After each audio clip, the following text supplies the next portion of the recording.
এই মুহূর্তের সমগ্র বরাক উপত্যকার গুরুত্বপূর্ণ আঞ্চলিক সংবাদে সবাইকে জানাই স্বাগতম। প্রথমে বিশেষ বিশেষ খবর। মাধ্যমিকে সামান্য পরিবর্তন, শুরু 16 ফেব্রুয়ারি। সেবা পরিচালিত 2024 সালের মাধ্যমিক পরীক্ষায় কিছু পরিবর্তন আনা হয়েছে। আগামী 16 ফেব্রুয়ারি থেকে 4 মার্চ পর্যন্ত অনুষ্ঠিতব্য এই মাধ্যমিক পরীক্ষায় এবার থাকবে ওএমআর শিটের ব্যবস্থা। মোট 4টি মুখ্য বিষয়ে থাকবে এই ব্যবস্থা। বিষয়গুলো হলো গণিত, ইংরাজি, সাধারণ বিজ্ঞান ও সমাজ বিজ্ঞান। সেবা সূত্রে এই তথ্য জানা গিয়েছে। ওই সূত্র জানিয়েছে মোট 2টি প্রশ্নপত্র পাবে পরীক্ষার্থীরা। ওএমআর শিটে থাকবে 1 নম্বরে 45টি প্রশ্ন এবং পৃথক একটি উত্তরপত্রে পরীক্ষার্থীকে লিখতে হবে আরও 45 নম্বরের দীর্ঘ উত্তর। ব্যবহারিক পরীক্ষার জন্য থাকবে 10 নম্বর। আগামী 2 ও 3 ফেব্রুয়ারি এই পরীক্ষা অনুষ্ঠিত হবে। ওএমআর শিটে সন্নিবিষ্ট থাকবে পরীক্ষার নিয়মও। পরীক্ষার্থীকে ব্যবহার করতে হবে কালো অথবা নীল রঙের কালি। নির্ধারিত সময়ের 10 মিনিট আগেই পরীক্ষা কেন্দ্রে পৌঁছাতে হবে পরীক্ষার্থীদের। এবার রাজ্যে মোট 913টি পরীক্ষা কেন্দ্রে অনুষ্ঠিত হবে মাধ্যমিক পরীক্ষা। মোট পরীক্ষার্থীর সংখ্যা 4,27,922 জন। সেবার সচিব নারায়ণ নাথ জানিয়েছেন, পরীক্ষার প্রস্তুতি প্রায় শেষ, কাজ গুটিয়ে নেওয়া হয়েছে। ইতিমধ্যে পরীক্ষা কেন্দ্রগুলোতে উত্তরপত্র পাঠিয়ে দেওয়া হয়েছে। শিক্ষকদের জন্য রাজ্য পর্যায়ে যে প্রশিক্ষণের প্রয়োজন ছিল তাও ইতিমধ্যেই সম্পন্ন করা হয়েছে। পরীক্ষা কেন্দ্রগুলোতে পাঠিয়ে দেওয়া হয়েছে অ্যাডমিট কার্ডও। এবার মোট 4টি বিষয়ে ওএমআর শিটের ব্যবস্থা করা হয়েছে। পরীক্ষার্থীদের 50% প্রশ্নের উত্তর ওএমআর শিটে দিতে হবে। এগুলো আগের বারের মতোই, বাকি 50% প্রশ্নের উত্তর দীর্ঘ লিখতে হবে। এবার অ্যাডমিট কার্ডেও কিছুটা পরিবর্তন করা হয়েছে। পরীক্ষা কিভাবে দিতে হবে এর বিস্তারিত বলে দেওয়া হয়েছে অ্যাডমিট কার্ডে। তিনি আরও জানিয়েছেন, ওএমআর শিটের স্যাম্পল আগেই রাজ্যের প্রত্যেক স্কুলে পাঠিয়ে দেওয়া হয়েছিল। ওই শিট অনুসরণ করে বিভিন্ন স্কুল কর্তৃপক্ষ ষান্মাসিক পরীক্ষায় পড়ুয়াদের জ্বালিয়ে নিয়েছেন। এটা পড়ুয়াদের জন্য ভালো হয়েছে। তাদের নতুন করে কোনো সমস্যায় পড়তে হবে না। ইতিমধ্যে রাজ্যের সব জেলায় শিক্ষা বিভাগের দায়িত্বে থাকা অতিরিক্ত জেলা শাসক ও স্কুল ইন্সপেক্টরদের সঙ্গে গত 17 জানুয়ারি মাধ্যমিক পরীক্ষা নিয়ে এক সভাও আয়োজন করা হয়েছে। গত 27 জানুয়ারি রাজ্যের সবকটি পরীক্ষা কেন্দ্রের দায়িত্বপ্রাপ্তদের সঙ্গে জুম মিটিংও সম্পন্ন হয়ে গেছে। 2 পর্যায়ে এই মিটিং করা হয়েছে। গতকাল মূল্যায়ন সম্পর্কেও সভা আয়োজন করে বিস্তারিতভাবে আলোচনা সেরে নেওয়া হয়েছে। প্রাথমিক সব কাজ প্রায় শেষ। তিনি বলেছেন, সাবজেক্ট এবং মার্কসে পরিবর্তন আনা হয়নি, পরিবর্তন আনা হয়েছে শুধু ব্যবস্থায়। 50% প্রশ্নের উত্তর ওএমআর শিটে থাকায় মূল্যায়নের ক্ষেত্রে এবার সুবিধা হবে। হাতে কলমে উত্তরপত্র পরীক্ষার আর দরকার পড়বে না, কম্পিউটারেই পরীক্ষা করা যাবে। এছাড়া লোকসভা নির্বাচন দোরগোড়ায় থাকায় পরীক্ষা কিছুটা এগিয়ে আনা হয়েছে এবার, কারণ শিক্ষকরা নির্বাচনে ব্যস্ত হয়ে যেতে পারেন। সরকারের নীতি নির্দেশনাও সময়ে সময়ে আসতে থাকবে, তাই পরীক্ষাকে এগিয়ে আনা জরুরি ছিল, জানিয়েছেন সেবার সচিব নারায়ণ নাথ।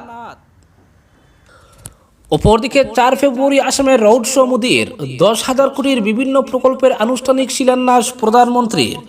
আসামের রাহুল গান্ধীর ভারত জোড়ো নিয়াযাত্রার প্রত্যুত্তর হিসেবে আগামী 4 ফেব্রুয়ারি নরেন্দ্র মোদী আসামে রোড শো করবেন। লোকসভা ভোটের প্রস্তুতিকে সামনে রেখে প্রধানমন্ত্রীর এই রোড শো বলে রাজনৈতিক পর্যবেক্ষকরা মনে করছেন। দিল্লিতে প্রদেশ বিজেপি সভাপতি ভবেশ কলিতা সাংবাদিকদের এই খবর দিয়ে বলেছেন, 3 ফেব্রুয়ারি রাতের দিকে প্রধানমন্ত্রী আসামে আসবেন। তবে প্রধানমন্ত্রীর রোড শো কোন কোন পথ দিয়ে যাবে সেটা নিরাপত্তার কারণে এখনই খুলসা করা হয়নি। প্রধানমন্ত্রীর সফরসূচি নিয়ে ভবেশ কলিতার এই মন্তব্যকে নিশ্চিত করেছেন রাজ্যের মন্ত্রী অশোক সিংহল। তিনি বর্তমানে দিল্লির আসাম হাউসে রয়েছেন। আগামী 3 ফেব্রুয়ারি দুদিনের রাজ্য সফরে আসামে আসছেন প্রধানমন্ত্রী নরেন্দ্র মোদী। তার এই সফরসূচির সময় রাজ্যের বিভিন্ন প্রান্তের উন্নয়নের জন্য 10,000 কোটি টাকার বিভিন্ন প্রকল্পের আনুষ্ঠানিক শিলান্যাস করবেন। বেশিরভাগ প্রকল্পই পরিকাঠামো সংক্রান্ত। আগামী 3 ফেব্রুয়ারি আসামে এসে লোকসভা ভোটের প্রস্তুতি সহ অন্য সব বিষয় নিয়ে রাজ্যের নেতাদের সঙ্গে এক প্রস্তাব বৈঠক করবেন বলেও জানা গেছে। 4 ফেব্রুয়ারি আসামের উন্নয়নে যেসব প্রকল্প ইতিমধ্যেই সম্পন্ন হয়েছে সেগুলোর উদ্বোধন করবেন এবং নতুন প্রকল্পের শিলান্যাস করবেন। এদিকে প্রধানমন্ত্রীর সফরসূচির দিকে লক্ষ্য রেখে তা সফল করার জন্য মুখ্যমন্ত্রী হিমন্ত বিশ্ব শর্মা মঙ্গলবার বিকেলে দিল্লি এসে পৌঁছেছেন। সন্ধ্যা 6:30টায় বিজেপির সদর দফতরের দলের সর্বভারতীয় সভাপতি জগৎ প্রকাশ নাড্ডার সঙ্গে দেখা করে রাজ্যের লোকসভার প্রার্থী তালিকা নিয়ে এক প্রস্তাব কথাও বলেছেন বলে জানা গেছে। তাছাড়াও নির্বাচনী প্রস্তুতির পাশাপাশি প্রধানমন্ত্রীর আসাম ভ্রমণের কার্যসূচি নিয়েও মুখ্যমন্ত্রীর সঙ্গে কথা হয়েছে নাড্ডার। আজ সকালেই মুখ্যমন্ত্রী আবার গুয়াহাটি ফিরে এসেছেন। উল্লেখ্য যে কংগ্রেস নেতা রাহুল গান্ধীর ভারত জুড়ো ন্যায়যাত্রার প্রেক্ষাপটে বিজেপির শীর্ষ নেতৃত্ব আসামে তাদের সাংগঠনিক তৎপরতা বৃদ্ধি করছে বলে তৎপরতা লক্ষ্য করা যাচ্ছে। অতি কম সময়ের মধ্যে প্রধানমন্ত্রীর আসাম ভ্রমণ তথা রোড শোতে অংশগ্রহণের বিষয়টি রাহুল গান্ধীর ভারত জুড়ো ন্যায়যাত্রার পার্শ্ব প্রতিক্রিয়া হিসেবে দেখছেন রাজনৈতিক পর্যবেক্ষকরা। অবশ্য গত বছর ডিসেম্বর মাসে দিল্লি সফরের সময় হিমন্ত বিশ্ব শর্মা সাংবাদিকদের জানিয়েছিলেন, রাজ্যে বিভিন্ন উন্নয়নমূলক কর্মসূচি তথা প্রকল্পের উদ্বোধন এবং শিলান্যাসের জন্য প্রধানমন্ত্রী নরেন্দ্র মোদীকে ফেব্রুয়ারি মাসে আসাম ভ্রমণের জন্য আমন্ত্রণ জানানো হয়েছে। এই আমন্ত্রণ রক্ষা করে প্রধানমন্ত্রী আসাম ভ্রমণে আসছেন 3 ফেব্রুয়ারি রাতের দিকে। দলীয় সূত্রে আরও বলা হয়েছে, কম সময়ের মধ্যে এই সফরসূচি চূড়ান্ত করা হয়েছে। তার একমাত্র কারণ হলো রাহুল গান্ধীর ভারত জুড়ো ন্যায়যাত্রায় যে সাড়া লক্ষ্য করা গেছে সেটা যাতে তিতিয়ে যেতে পারে, সেজন্য তড়িঘড়ি করে প্রধানমন্ত্রীকে আসামে এনে রোড শোর ব্যবস্থা করেছে বিজেপির কেন্দ্রীয় ও প্রদেশ নেতৃত্ব। অপরদিকে গোটা রাজ্য জুড়ে সড়কের পরিকাঠামোগত ঘাটতি পূরণ, নির্বিঘ্নে সংযোগ নিশ্চিতকরণ এবং চালু থাকা বিভিন্ন উন্নয়নমূলক প্রকল্পের মাধ্যমে মানুষকে আরও কাছাকাছি নিয়ে আসতে সরকার সচেষ্ট। মাইক্রো ব্লগিং সাইট এক্সে এমন মন্তব্য করেছেন মুখ্যমন্ত্রী হিমন্ত বিশ্ব শর্মা। গোটা রাজ্য জুড়ে সড়কের পরিকাঠামো উন্নয়নে সরকারের সদিচ্ছা এবং একাধিক প্রকল্পের কথাও তুলে ধরেছেন মুখ্যমন্ত্রী। তিনি বলেছেন, রাজ্যবাসীকে একটা শক্তিশালী সড়ক যোগাযোগ ব্যবস্থা দিতে বিভিন্ন প্রকল্পের অধীনে কাজ চলছে। আর এই উদ্যোগের লক্ষ্য হলো রাজ্যের মানুষ যাতে আরও কম সময়ের মধ্যে এক স্থান থেকে অন্যত্র যাতায়াত করতে পারেন। রাজ্যের অর্থনৈতিক উন্নয়ন যাতে আরও ত্বরান্বিত হয়, এসব প্রকল্পের মধ্যে অন্যতম আসাম মেলা 1.0। 7 ফেব্রুয়ারি 2021 সালে প্রধানমন্ত্রী নরেন্দ্র মোদী ওই প্রকল্পের সূচনা করেছিলেন। সড়কের পরিকাঠামো উন্নয়নে এটি বর্তমানে গুরুত্বপূর্ণ ভূমিকা পালন করছে। উল্লেখযোগ্য সড়কগুলোর মধ্যে রয়েছে পলাশবাড়ি মির্জা চান্দুবি, নাহারালি এবং ডিকরাং ও সুবনশ্রী নদীর উপর মুখ্য সেতু। 2023 সাল পর্যন্ত এই প্রকল্পে খরচ হয়েছে 1859 কোটি টাকা। এই উদ্যোগটি সড়ক যোগাযোগের ক্ষেত্রে উল্লেখযোগ্য অবদান রেখেছে। এছাড়া এএসআরআইপির আওতায় 8টি প্রকল্পে মোট 247 কিলোমিটার করিডোরের কাজ হয়েছে। উল্লেখযোগ্য সড়কের মধ্যে রয়েছে দুদরালি, সুবনশ্রীর উপর সেতু ইত্যাদি। ওই প্রকল্পে এ পর্যন্ত 380 কোটি টাকা বিনিয়োগ করা হয়েছে।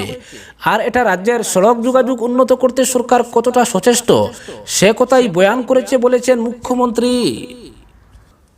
অপরদিকে সরকারের কাজকর্মের খতিয়ান তুলে ধরে জনসংযোগে গুরুত্ব বিজেপির। করিমগঞ্জ শহর মণ্ডলের কার্যনির্বাহী বৈঠকে দলকে শক্তিশালী করার ডাক। 140 কোটি ভারতবাসীর 500 বছরের অধিক সময় অপেক্ষার পর অযোধ্যায় রাম মন্দির স্থাপনের স্বপ্ন পূরণ হয়েছে। এটা ঐতিহাসিক ঘটনা। আন্তর্জাতিক স্তরে ভারতকে প্রথম সারির রাষ্ট্র হিসেবে পরিণত করার জন্য বিকাশ, উন্নয়ন, সুরক্ষাকে লক্ষ্য হিসেবে নিয়ে সুসংগঠিত গঠনমূলক বিকাশের লক্ষ্যে জনহিতার্থে করা উন্নয়নমূলক কর্মসূচি রূপায়ণের জন্য দল এবং সরকার অসাধ্য সাধন করেছে। বিজ্ঞান ও প্রযুক্তিবিদ্যায় দেশ অভূতপূর্ব সাফল্য অর্জন করেছে। রাজ্যের মুখ্যমন্ত্রী ডক্টর হিমন্ত বিশ্ব শর্মা নেতৃত্বাধীন সরকার আসামকে দেশের 5টি উন্নত রাজ্যের একটিতে পরিণত করতে এবং রাজ্যের জনগণকে দুর্নীতিমুক্ত, মাদকদ্রব্যমুক্ত, দূষণমুক্ত, অপরাধমুক্ত হিসেবে প্রতিষ্ঠিত করতে শক্তিশালী ভূমিকা পালন করছে। করিমগঞ্জ শহর মণ্ডল বিজেপির কার্যনির্বাহী সভায় বিভিন্ন বক্তা এরূপ মন্তব্য করেন। তারা বলেন, বিজেপি সরকার জনগণের কল্যাণে বিভিন্ন পরিকল্পনা প্রস্তুত ও সফলভাবে বাস্তবায়ন করতে সক্ষম হয়েছে। ইতিমধ্যেই 26 লক্ষ পরিবারকে অন্তোদয় যোজনায় অন্তর্ভুক্ত করা হয়েছে। রাজ্যে মাদকদ্রব্য, ভূমাফিয়া, সিন্ডিকেট এবং বাল্যবিবাহের বিরুদ্ধে কঠোর পদক্ষেপ নেওয়া হয়েছে। স্বাধীনতা লাভের 75 বছরের মধ্যে সবচেয়ে দীর্ঘ সময় শাসন ক্ষমতায় থাকা কংগ্রেস সাধারণ মানুষের উন্নয়নে কাজ করেনি। এটা দুর্ভাগ্যজনক। মুখ্যমন্ত্রীর নির্বাচনী প্রতিশ্রুতি অনুযায়ী সরকার দরিদ্র শ্রেণীর পাশে দাঁড়িয়েছে এবং micro finance incentive and relief স্কিমের মাধ্যমে রাজ্যের প্রায় 11,93,427 ঋণ গ্রহীতাদের উপকৃত করার পাশাপাশি ক্ষুদ্র ঋণ প্রতিষ্ঠান ও ব্যাংকের ঋণ লক্ষ লক্ষ মহিলাকে পরিশোধ করে পুনরায় ঋণ লাভের যোগ্য করে তোলা হয়েছে। জল জীবন মিশনের মাধ্যমে এখনো পর্যন্ত রাজ্যের 70% মানুষকে নিরাপদ পানীয় জল সরবরাহ করা হয়েছে এবং এই লক্ষ্যমাত্রা 100% পূরণের দিকে কাজ এগিয়ে যাচ্ছে। বক্তারা বলেন, নির্বাচনী প্রতিশ্রুতি অনুযায়ী 1 লক্ষ বেকারের সরকারি চাকরির ব্যবস্থা করা হয়েছে। ইতিমধ্যে 88,080 জনকে সুষ্ঠু ও স্বচ্ছ প্রক্রিয়ার মাধ্যমে বিভিন্ন সরকারি বিভাগে নিয়োগ দেওয়ার কাজ সম্পন্ন করা হয়েছে। আগামী 3 মাসের মধ্যে আরও 30,000 চাকরি দেওয়ার পরিকল্পনা রয়েছে। জেলা বিজেপি কার্যালয়ে আহত সভায় পৌরোহিত্য করেন শহর মণ্ডল বিজেপি সভাপতি কিশোর দে। এদিন সকালে দলীয় পতাকা উত্তোলন সহ প্রদীপ প্রজ্বলনের মাধ্যমে সভার সূচনা হয়। ডক্টর শ্যামাপ্রসাদ মুখার্জি, পণ্ডিত দীনদয়াল সহ দলের বিশিষ্টদের স্মরণের মাধ্যমে সবার কাজ শুরু হয়। বক্তারা আসন্ন লোকসভা নির্বাচনে দলের পক্ষে আরও ভোট বৃদ্ধি করার উপর গুরুত্ব দেন। এক্ষেত্রে মুসলিম ভোট বৃদ্ধির উপর অধিক গুরুত্ব দেওয়া হয়। ইতিমধ্যে জেলায় বিভিন্ন সম্প্রদায়ের লক্ষাধিক লোকের মধ্যে 24,700 এর অধিক রেশন কার্ড বন্টন করা হয়েছে। এদের সবার সঙ্গে যোগাযোগ করে বিজেপিকে ভোটদানে তাদের উদ্বুদ্ধ করার পরামর্শ দেওয়া হয়। এছাড়া শীঘ্রই আরও 75 লক্ষ সুবিধা প্রাপকের মধ্যে উজ্জ্বলা যোজনার মাধ্যমে গ্যাস সিলিন্ডার বিতরণের পদক্ষেপ নেওয়া হচ্ছে। যে সরকার ক্রমাগতভাবে জনকল্যাণে কাজ করে যাচ্ছে, সেই সরকারকে জনগণের সমর্থন করা উচিত। এজন্য সবার কাছে আবেদন জানানো হয় দলের তরফে।